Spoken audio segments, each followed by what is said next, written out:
Un entramado de misterio envuelve aún el pasado de Britania. Sus monumentos nos susurran historias de las gentes que allí vivieron hace más de 400 siglos. Monumentos construidos en el nacimiento de la historia, la antigua Britania.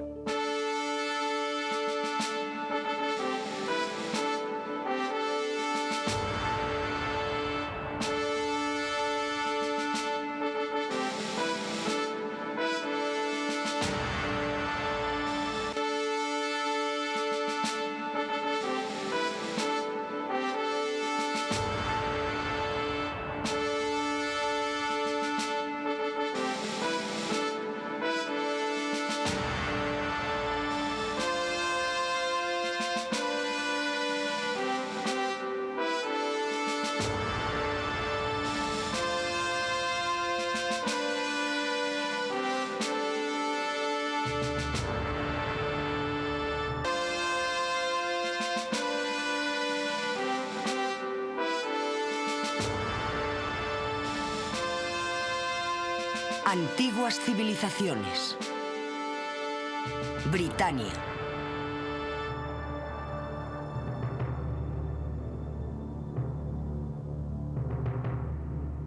Como todas las islas, las británicas han tenido reputación de ser un lugar mágico y misterioso.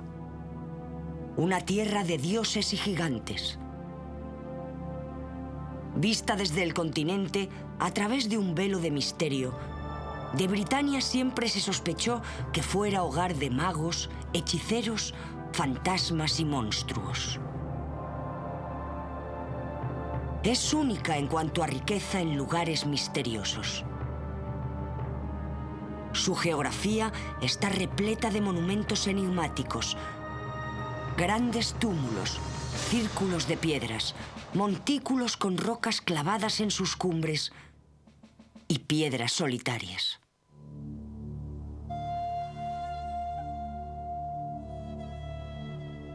En estos lugares todavía quedan reminiscencias que nos hablan de poderes invisibles.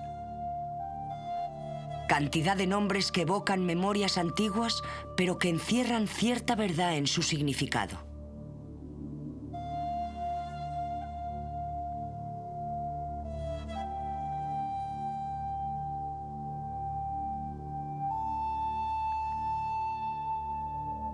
El tramposo ciego, la estatua enana, las 9 damas. A menudo estos parajes están asociados a tradiciones que se remontan más allá de la historia. Testigos mudos de un pasado lejano y olvidado. El majestuoso Callanish, cuya presencia señorial domina los cielos de Loch Roach en la isla de Lewis. Silbury Hill, de 70 metros de altura, con una superficie de 1 kilómetro, es el montículo más grande de la Europa prehistórica. El Círculo de Brodgar y las piedras de Stines en las Órcadas.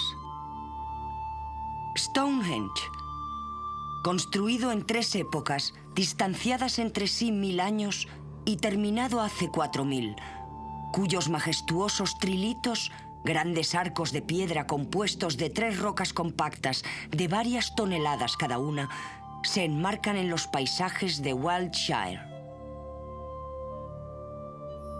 Se trata de un monumento megalítico que significa construcción de grandes rocas, y es el mayor de los círculos de piedra. Único en forma y estructura, no hay nada parecido en el resto del mundo y permanece aislado, reposando sobre la planicie de Salisbury. Lo que actualmente ha llegado a nuestros días es un templo en avanzado estado ruinoso que fue terminado aproximadamente hace 2500 años. De hecho, fue el centro de una civilización bastante extensa que pudo ocupar este área. Fue edificado por la jerarquía de entonces, teniendo en cuenta que se tardó más de 2000 años en su construcción. Y de hecho, Stonehenge está rodeado de montículos de enterramientos con restos humanos, pudiendo tratarse de los jefes de aquellas gentes. Está edificado con el mismo tipo de diseño que un edificio de madera. Los dinteles están unidos a la parte superior por entalladuras y muescas. Incluso poseen una especie de machiembrado, que es una unión propia de carpintería. ¿Por qué lo construyeron? No existe ninguna respuesta exacta a esta cuestión. Es un misterio, pero no cabe duda de que existe un gran interés por descubrirlo. Desde luego que fue alguna clase de templo, probablemente usado por adoradores del sol y de la luna, aunque el sol parece ser la teoría predominante. Ciertamente muchos elementos de Stonehenge apuntan hacia el amanecer en el verano.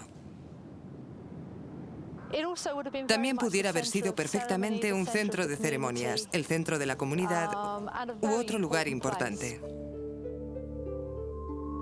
Se estima que existen 23.000 monumentos megalíticos en Gran Bretaña, incluyendo más de 900 círculos de piedra. Existen miles de colinas fortificadas, incontables formas realizadas en rocas, asentamientos y otras estructuras. El asentamiento más antiguo tiene más de 5.000 años, pero la mayoría fueron construidos hace unos 4.500 años. Algunos de ellos 2.000 años antes de la aparición de los celtas. Fueron construidos con fines concretos. Algunas de las piedras pesan toneladas y dan testimonio de ingenuidad, habilidad y tenacidad de la gente que dejó un pequeño, aunque importante legado sobre estas rocas. Su repetida presencia habla de un pasado que intriga y atormenta por su inaccesibilidad, insinuando al mismo tiempo mágicos y lejanos poderes.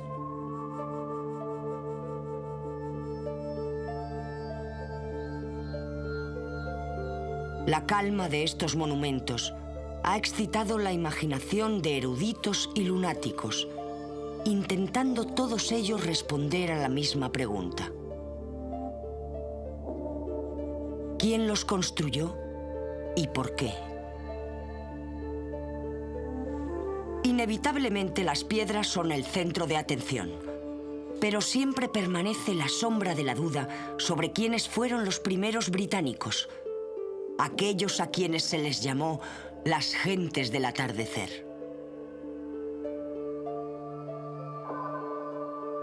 No existe ninguna prueba más que las rocas mismas. Fueron erigidas mucho antes de que la escritura naciera en Britania y permanecen totalmente mudas. Incluso su edad es difícil de determinar. Estos monumentos no pueden ser datados más que de forma indirecta, a menudo por hallazgos fortuitos como el de algún resto enterrado en el mismo sitio.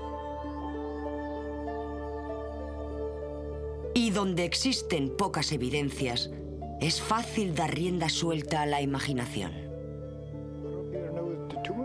Estamos junto a la tumba de las águilas. Una noche salí para ver si había algún tronco que el mar hubiera traído, para recogerlo y hacer postes de valla. Conforme llegué a la orilla, descubrí que la brisa del mar habría lavado la cara de 2 o 3 piedras y parecía que alguien había formado un muro con ellas. Pero para estar seguro, me acomodé y fui apartando piedras sueltas. En 10 minutos encontré una especie de martillo y 2 cabezas de hacha juntas en lo que hoy llamamos la puerta de la tumba. Tiene más de 5.000 años y nunca se enterró ahí a nadie. Dejaban posiblemente los cuerpos a la entrada de la tumba sobre una plataforma y cuando la carne se separaba de los huesos, los apartaban junto al cráneo y los depositaban dentro. Había más de 340 cuerpos dentro de la tumba, pero ninguno de ellos completo.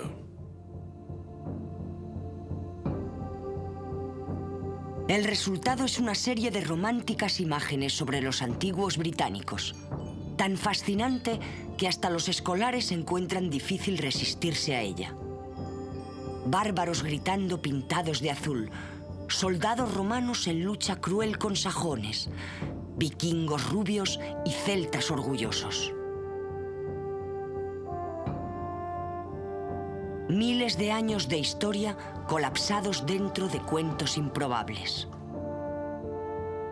Muchas leyendas fantásticas han surgido sobre los posibles constructores de los círculos de piedra y sobre sus intenciones. En ellos se entremezclan mitologías de la Atlántida junto a fenicios, celtas, belgas, romanos e incluso a los indios americanos de los Apalaches. Alguien incluso ha llegado a sugerir que algunos de estos monumentos son obra de extraterrestres. Los cronistas solían asegurar que Stonehenge fue erigido sobre la planicie de Salisbury por el mago Merlín. Por ello, a menudo se le denomina las piedras de los druidas. Estos círculos de piedra están ligados por la imaginación popular a los druidas, los espíritus y la misteriosa casta clerical de los celtas.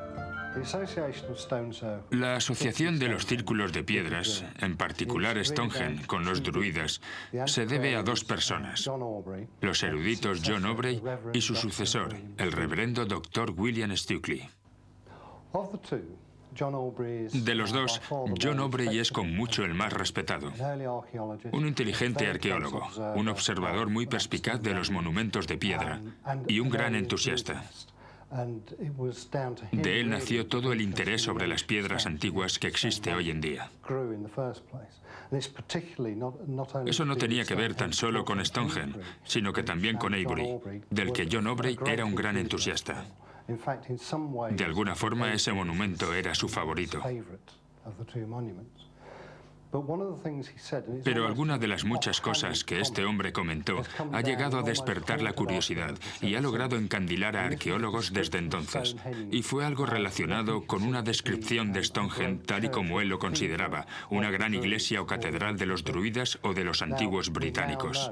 Y ahora se sabe que los druidas no tienen ninguna relación con la estructura de Stonehenge en cuanto a términos de construcción o diseño. Quizás sí que lo usaron, pero desde luego que no lo construyeron, ya que eso fue al menos 2000 años antes de que estos druidas llegaran a Britania. Cuentos de monjes y misteriosas historias sobre sacrificios humanos acaecidos en el interior de los círculos pétreos capturan nuestra imaginación. Y la evocadora atmósfera de estos lugares nos induce a creer que algo de esto fue cierto. Por otra parte, el reverendo Dr. William Stukeley ofrece proposiciones totalmente diferentes.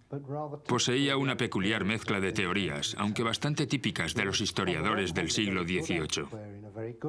Fue un muy buen historiador, un gran arqueólogo y muy sistemático en sus aproximaciones. Aunque al mismo tiempo era un romántico empedernido y un gran entusiasta de las cosas relacionadas con los druidas. Gracias a ello, Stukeley posee detalles sensacionalistas de sacrificios sangrientos y oscuros que tuvieron lugar en Stonehenge.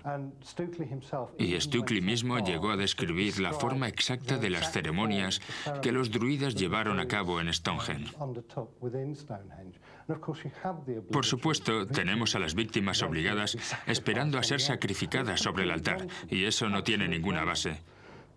Pero desafortunadamente la imaginación popular está mucho más excitada por los macabros detalles que Stukeley nos dejó que por las sobrias reflexiones de arqueólogos serios, que son bastante más insulsas. Es difícil saber si los druidas están relacionados de alguna forma con la tradición. Quizás sí que usaron las rocas y círculos, pero seguro que no las construyeron.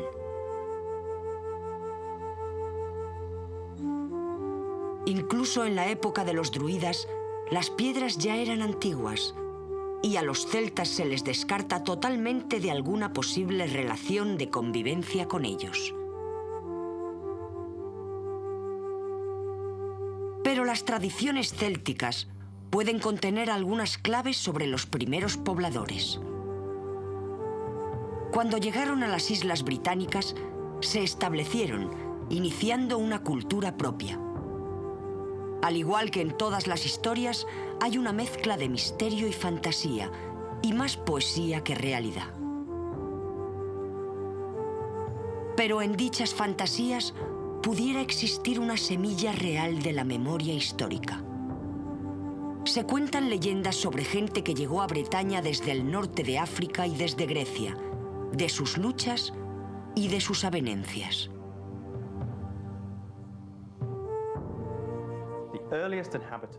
Los primeros habitantes de Gran Bretaña están de alguna forma rodeados de misterio. La mujer de Swanscombe, por ejemplo, que vivió en el valle del río Thames hará unos 150.000 años, era de la misma raza que el hombre de Neandertal. Existieron cazadores paleolíticos viviendo en Peak District hará unos 30.000 años. Y aquellos hombres de las cavernas que vivieron en la península de Gower y más abajo a lo largo de la costa sur de Inglaterra también evolucionaron como humanos. Para comprender realmente la historia de Britania y de sus monumentos de piedra, debemos remontarnos cientos de años hasta los celtas. Los primeros habitantes de estas antiguas tierras, con sus constantes invasiones, unas veces sangrientas y otras no, y con su subsiguiente asimilación cultural.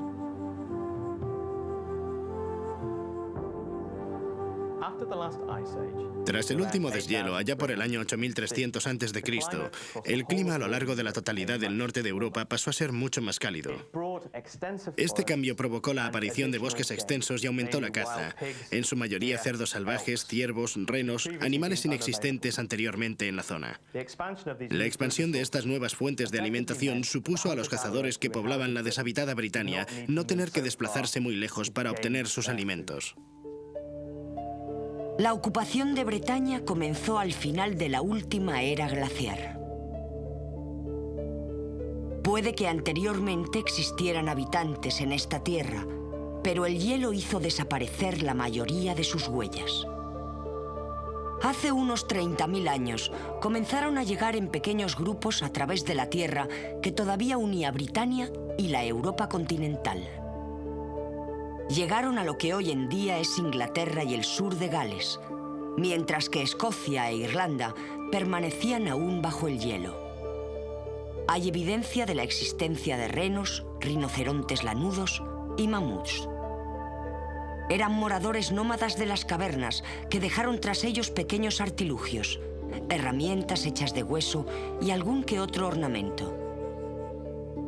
Tuvieron que desplazarse por los últimos avances del hielo, pero no parece posible que fueran de ninguna forma habitantes sedentarios. Más bien se movían libremente entre Britania y el continente en busca de alimentos, asentándose de forma temporal. Se ha estimado que la población media durante la época invernal de Britania era de tan solo 250 habitantes y que miles de años antes Britania estaba deshabitada.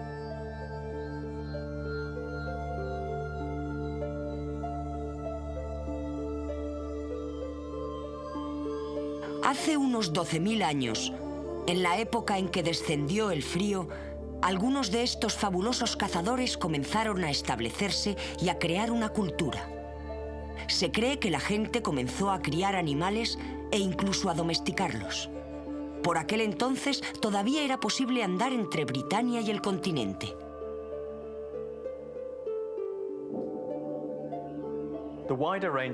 Una variedad más amplia de recursos alimenticios hizo que el cazador no tuviera que desplazarse lejos para conseguir comida.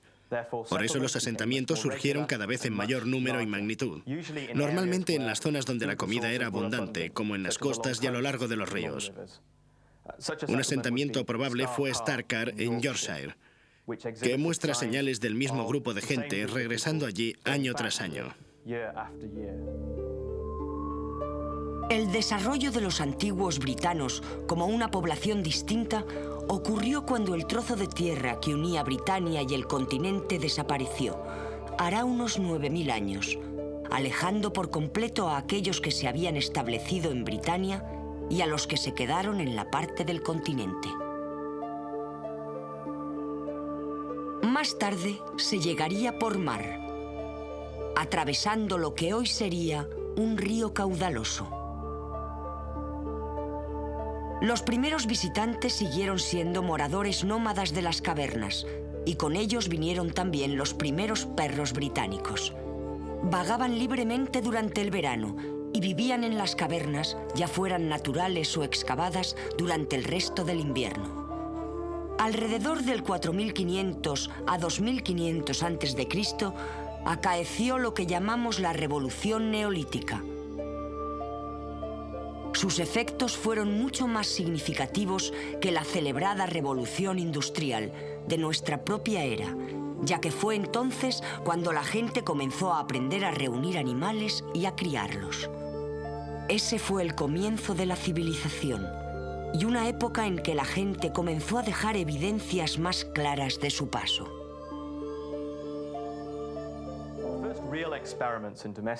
Los primeros experimentos reales de la agricultura doméstica fueron realizados en el este hará unos 10.000 años. Por el cuarto milenio antes de Cristo, las técnicas agrícolas comenzaron a alcanzar la Gran Bretaña. Estos granjeros neolíticos trajeron con ellos ganado domesticado y técnicas de regadío. Y la gente empezó a limpiar los vastos bosques que anteriormente les habían mantenido. Aprendieron a cosechar y a domesticar a los animales, y en vez de tener que cazar o buscar alimentos, dispusieron más fácilmente de ellos. Desarrollaron técnicas de regadío, arados y otras herramientas de trabajo. Unos 3000 años antes de Cristo, oleadas de granjeros cruzaron el ancho mar. Entre ellos se encontraban gentes que más tarde jugarían un importante papel como parte de la historia en los enigmáticos monumentos erigidos a lo largo de la vasta Gran Bretaña. Esta gente pacífica y seminómada pastoreaba y cultivaba el trigo. La cría del ganado pareció ser su principal actividad, principalmente compuesto de ovejas, cabras y cerdos. También tenían perros, parecidos a los fox terriers actuales. El sacrificio de los animales se realizaba durante el otoño, debido a la dificultad de mantener al ganado con vida durante el duro invierno. Las praderas fueron reemplazándose por grandes cercados circulares. Consistían en altos terraplenes de tierra que rodeaban profundos fosos con un área central plana. Donde mejor se puede observar es en Avebury, cerca de Marlborough, en Wiltshire.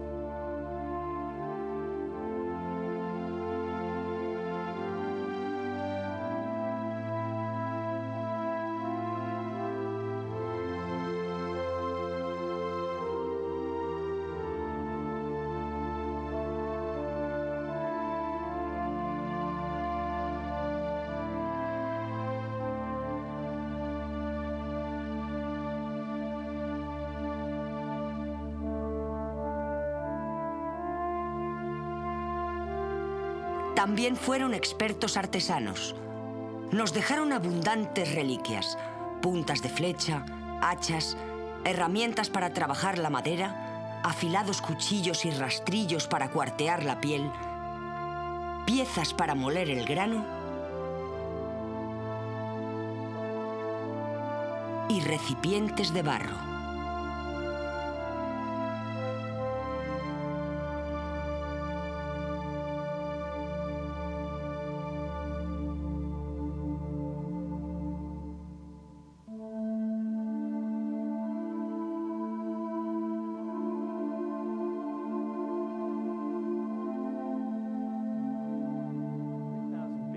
En el año 3000 a.C., la productividad agrícola había aumentado considerablemente debido al mejor uso de las técnicas de arado. Dichas técnicas conllevaban una gran cantidad de herramientas, y esas herramientas conllevaban una inmensa cantidad de materiales, así que un cierto comercio creció entre aquellas zonas que estaban necesitadas. Una de esas zonas con recursos propios de materiales fue la de las cuevas de Grimes, en Norfolk, donde se encontraron más de 360 pozos y galerías dedicados a la minería. Los materiales se comercializaban en una extensa área. Se han encontrado muestras en Cornwall y también en la Bretaña francesa, así que podemos asegurar que las rutas de comercio se desarrollaron ampliamente durante esta era. El misterio de la muerte es el manantial de toda religión. Y respetarlo es considerado como prueba de desarrollo cultural.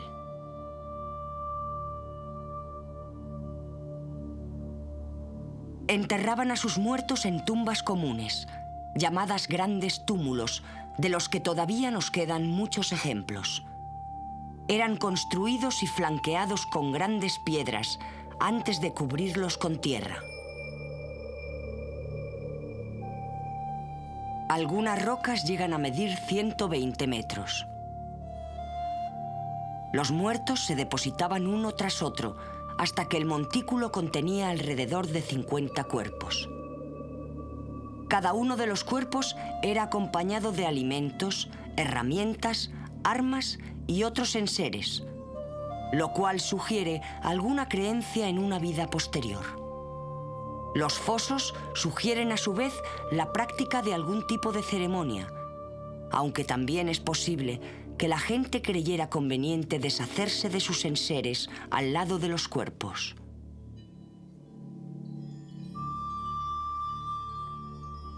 La prueba evidente de la existencia de alguna creencia religiosa es que la mayoría de estas rocas apuntan al este, por donde sale el sol. Los pobladores de Windmill Hill fueron los últimos de la nueva edad de piedra en llegar a Britania. Los siguientes llegaron a inicios de la Edad de Bronce, alrededor del año 2000 a.C. hasta 1000 años más tarde. Fueron los hombres taza, llamados así por su hábito de enterrar tazas o recipientes semejantes junto a sus muertos. Parece ser que eran muy organizados, poderosos, enérgicos y probablemente menos pacíficos que sus antepasados. Es cierto que en sus tumbas se encuentra mayor número de armas, lanzas, hachas de guerra, espadas y cuchillos.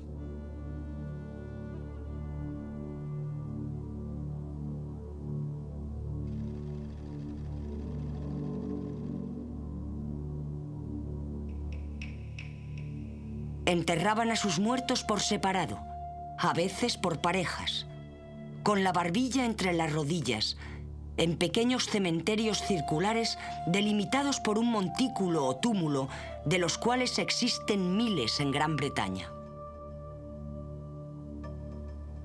En ocasiones confeccionaban ataúdes de piedra, pero mucho más pequeños que los de sus predecesores.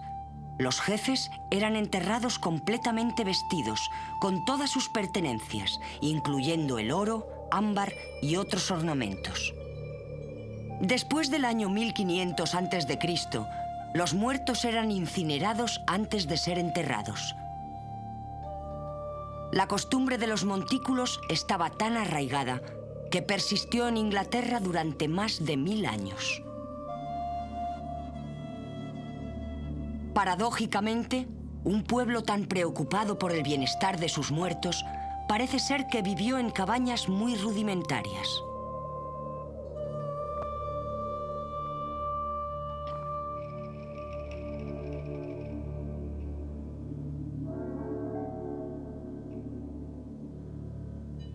Probablemente nunca sabremos de dónde vinieron, pero casi podemos asegurar que construyeron los círculos de piedras y las rocas erectas que inundan toda la geografía británica.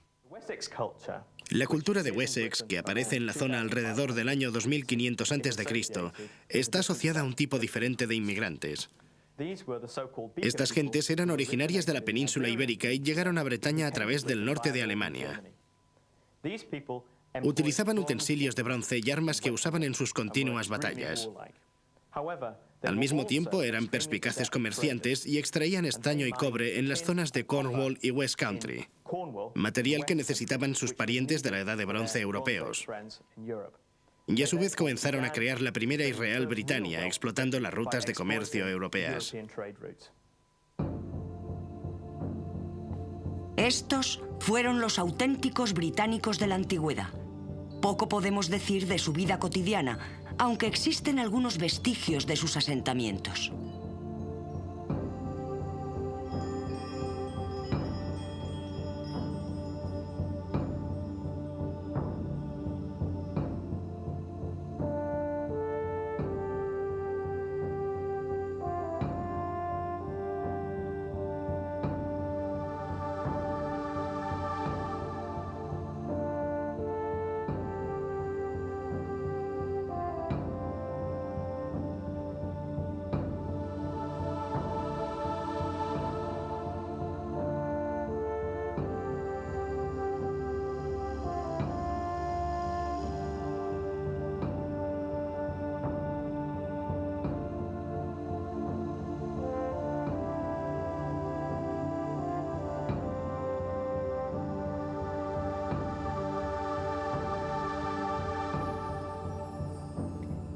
Existen pruebas de que al menos los jefes tuvieron una vida muy distinta a la de sus antepasados de otras épocas, unos 4000 años atrás. Los asentamientos mejor conservados de las primeras épocas se encuentran en Skara Brae, en las Arcadas.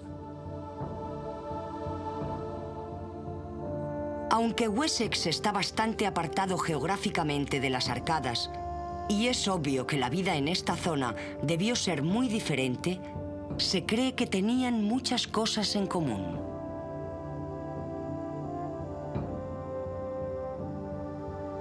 Skara Brae es un poblado de la Edad de Piedra que fue ocupado entre los años 3100 y 2500 a.C.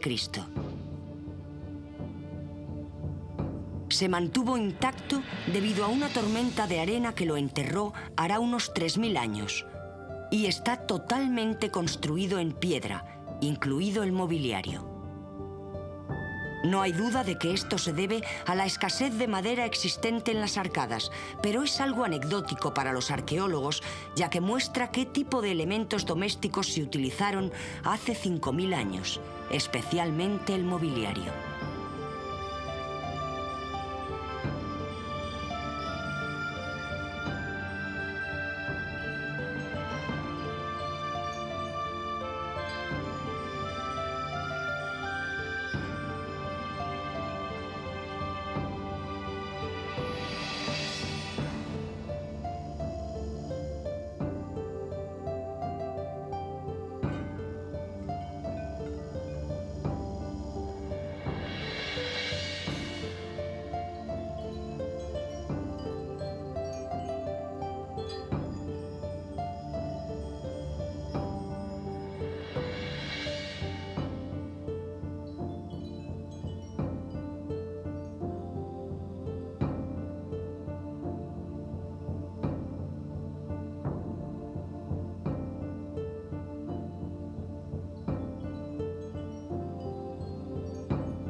Skara Brae forma parte de la Edad de Piedra o de los asentamientos del Neolítico ocupados durante 600 años y descubiertos por primera vez en 1850 por la gente de aquí, que excavó el lugar parcialmente.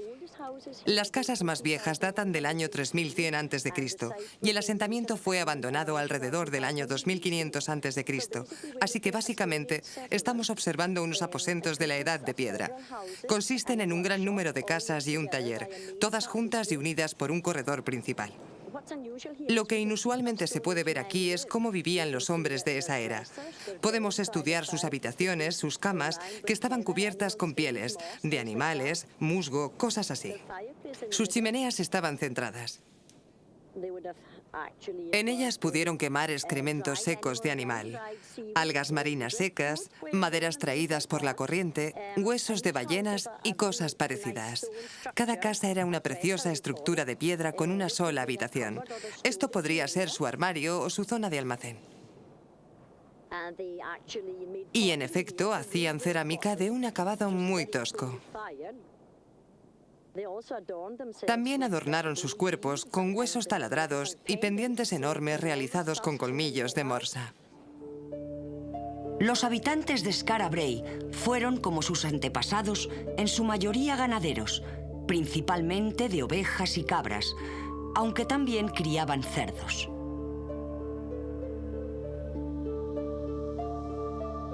Pescaban principalmente bacalao. Se ha llegado incluso a suponer que los tanques hechos de piedra encontrados en las casas pudieran haberlos usado para guardar lapas que les sirvieran de cebo. Este pueblo fue el que enterró el enigma de los círculos de piedra. Aún no está claro para qué se construyeron. Solo podemos especular sobre sus motivos. Las implicaciones religiosas son inevitables, aunque sepamos muy poco de sus creencias o prácticas religiosas. Las sangrientas e increíbles historias relatadas principalmente en el siglo XVIII parecen exageradas. Pero existen pruebas de que los constructores de los megalitos realizaron sacrificios humanos, como ha ocurrido en todo el mundo. Pero si esto ocurrió dentro de los círculos de piedra, está aún en debate.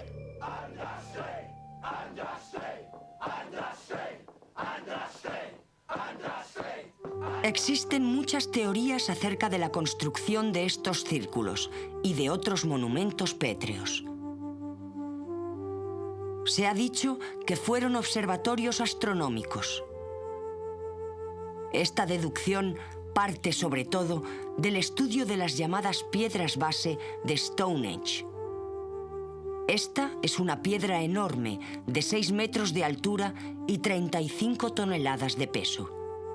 Cuando el sol sale durante el solsticio de verano, el día más largo del año, más o menos el 22 de junio, este se sitúa detrás de la piedra y crea una larga sombra que se desplaza lentamente a lo largo del centro del monumento. Otros monumentos también parecen estar orientados hacia el cielo. El inmenso círculo de Callanish, en la isla de Lewis, por ejemplo, tiene alineaciones significativas hacia el Sol y también hacia la Luna. Incluso están alineados hacia estrellas o hacia planetas como Venus. Esta disposición nos sugiere sofisticados conocimientos astronómicos.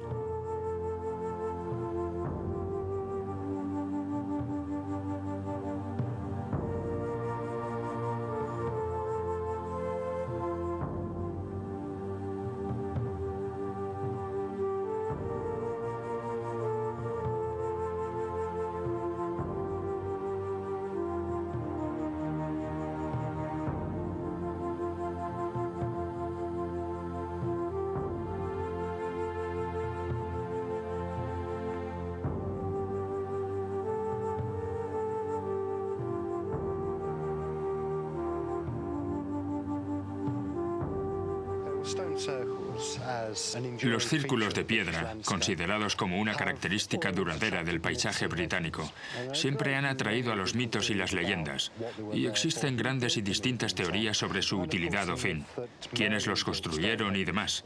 Y el mito de que Merlín construyó el de Stonehenge estaba basado en que lo hizo transportando las piedras desde Irlanda. Son lugares mágicos y algunos de ellos realmente preciosos. Las piedras de Callanish, por ejemplo, se reflejan en las colinas de una forma tan espléndida que conforme te aproximas te impresionan más. Los constructores de dichos monumentos parecían poseer virtudes matemáticas. La mayoría de ellos no son círculos exactos, sino que tienen forma de elipse, y tan avanzada forma matemática requiere conocimientos geométricos. Quizá, tal y como se ha dicho, esta gente sentía un mayor interés por los números que por las letras. Una idea bastante extendida es que estos círculos se utilizaban como calendarios fijos. Este aspecto es especialmente interesante si tenemos en cuenta que en todas las culturas del mundo a los creadores de calendarios se les ha considerado magos. Parece obvio que un calendario exacto es esencial para una sociedad agrícola. Pero las mediciones astronómicas basadas en las alineaciones de Stonehenge y Callanish están lejos de ser lo suficientemente precisas. Además, los granjeros siempre han tenido su propia forma de saber cuándo es la época de labranza, siembra y recogida, simplemente observando el clima.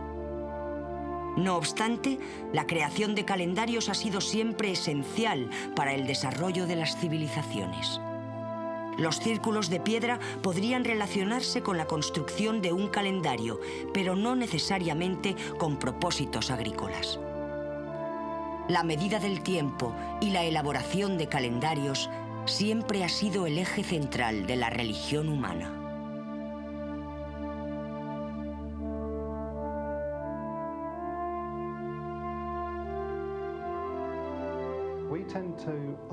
Tendemos a despreciar la importancia de los calendarios. Estamos acostumbrados a ellos. Todos tenemos uno en casa. Tenemos la necesidad de conocer los periodos de tiempo. Pero eso no fue siempre así, y los creadores de calendarios han ido siendo poco a poco anulados. De hecho, en la antigua China, estos hombres eran considerados magos. Eran gente extremadamente importante, y el establecimiento de un calendario también era extremadamente importante para su cultura. Señalaban el ciclo de las estaciones, pero también por motivos culturales, el calendario marcaba fechas de nacimientos, acontecimientos, muertes y derrocamientos. Algo que existe en el corazón de las religiones más importantes del mundo entero, sean cristianas o no. Curiosamente, los monumentos megalíticos de Britania parecen estar alineados unos con otros, como si se tratara del firmamento.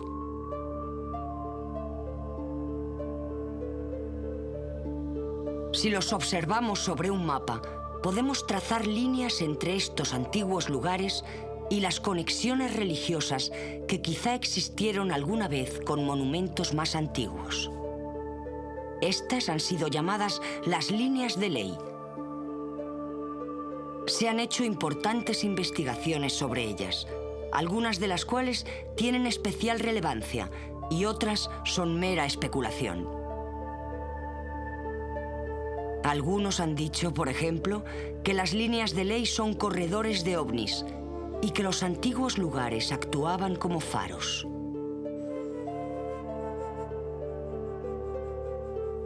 Otros piensan que las líneas marcan una energía de corriente que fluye a través de la Tierra. En concreto, los círculos de piedra podrían marcar las zonas críticas donde la energía se almacena y se dispersa. Esto nos indica que los constructores de estos parajes debieron haber sintonizado con las fuerzas naturales terrestres que la humanidad moderna ya no es capaz de sentir. Dichas líneas también tienen algún tipo de asociación con las rutas de animales, sugiriendo que todavía esos animales pueden percibir esas fuerzas, aunque es inexplicable por qué en ocasiones las líneas de ley traspasan colinas infranqueables. Un aspecto desconcertante de Stonehenge es que parte de la estructura está construida con piedras coloreadas de azul, que a diferencia de las piedras que constituyen los enormes trilitos, no son propias de la planicie de Salisbury. El lugar más cercano donde se encuentran son las montañas de Presteley en Gales, a muchísimos kilómetros de Stonehenge, lo que requeriría una fuerza enorme para transportarlas. Debieron tener razones de peso para cambiarlas de lugar. ¿Quizá veneraban este tipo de piedra? ¿O quizá la piedra tenía propiedades especiales?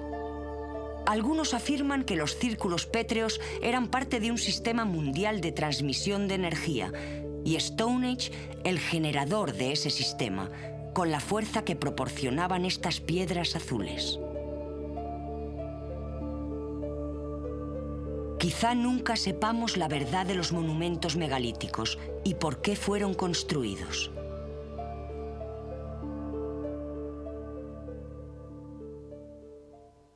Aquella gente no era ni dioses ni magos, sino simples seres humanos.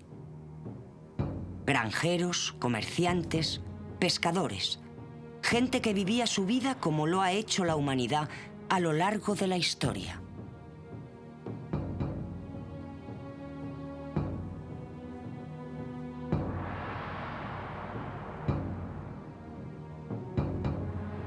Pero supieron dejarnos las pruebas de su pasado, ayudándonos a entenderles y no pudiendo ser nunca olvidados. Quizás sea Henry James quien resume de forma más evocadora el paraje de Stonehenge. Nos lo dejaron para que bebiéramos de la armonía de su solemne aislamiento y su ignorado pasado. Se alza tan solitario en la historia como en toda la planicie, cuya infinidad de ondas tintadas de verde parecen simbolizar el flujo de los siglos que han dejado de forma tan portentosamente inexplicable. Hay algo en Stonehenge casi reafirmante. Los inmemorables pilares grises nos recuerdan el enorme paso del tiempo.